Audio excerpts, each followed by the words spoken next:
વડાપ્રધાન નરેન્દ્રભાઈ મોદીના આગમન પહેલા તૈયારીઓ તેજ કરવામાં આવી। અમદાવાદના ગાંધી આશ્રમમાં પણ તૈયારીઓ પૂરજોશમાં।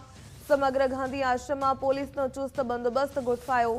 11 જાન્યુઆરીએ પીએમ મોદી ગાંધી આશ્રમની મુલાકાત લેશે।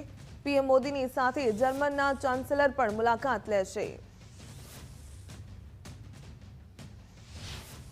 વડાપ્રધાન નરેન્દ્ર મોદી આગામી 3 દિવસ ગુજરાતના પ્રવાસે છે, ત્યારે 11 તારીખે વડાપ્રધાન નરેન્દ્ર મોદી ગાંધી આશ્રમની મુલાકાત લેશે અને તેમના આગમન પહેલાં જ તૈયારીઓ તડામાર જે છે શરૂ કરી દેવામાં આવી છે અને ખાસ કરીને અત્યારથી જ ગાંધી આશ્રમની અંદર પોલીસનો ચુસ્ત બંદોબસ્ત છે તે ગોઠવી દેવામાં આવ્યો છે।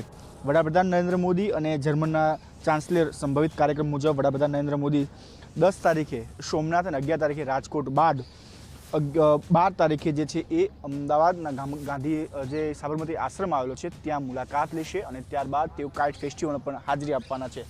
હાલ ગાંધી આશ્રમના દ્રશ્યો જોઈ શકાય છે કે તમામ જે તડામાર તૈયારીઓ છે તે શરૂ કરી દેવામાં આવી છે। પોલીસનો ચુસ્ત બંદોબસ્ત હાલમાં ચાલી રહ્યો છે।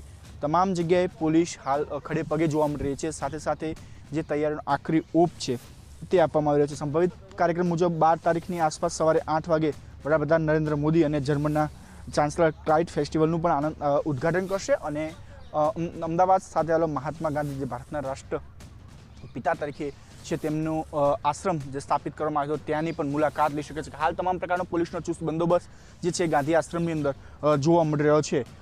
વડાપ્રધાન અને સાથે સાથે જર્મનના જે ચાન્સેલર આવવાના છે બંને જે છે એ ગાંધી આશ્રમની મુલાકાત બાદ કાઇટ ફેસ્ટિવલનું ઉદ્ઘાટન અને ત્યારબાદ ઓલ્ડ હાઈકોર્ટથી મહાત્મા ગાંધી જ્યાં મેટ્રો સ્ટેશનની શરૂઆત થશે એટલે કે ત્યાંથી પોતે બેસીને ગાંધીનગર તરફ રવાના થશે અને બંનેનો જે કાર્યક્રમ છે એ 11 તારીખ અને 12 તારીખ જે છે એ અમદાવાદ અને સાથે સાથે રાજકોટ અને સોમનાથના કાર્યક્રમો પણ હાજરી વડાપ્રધાન આપશે।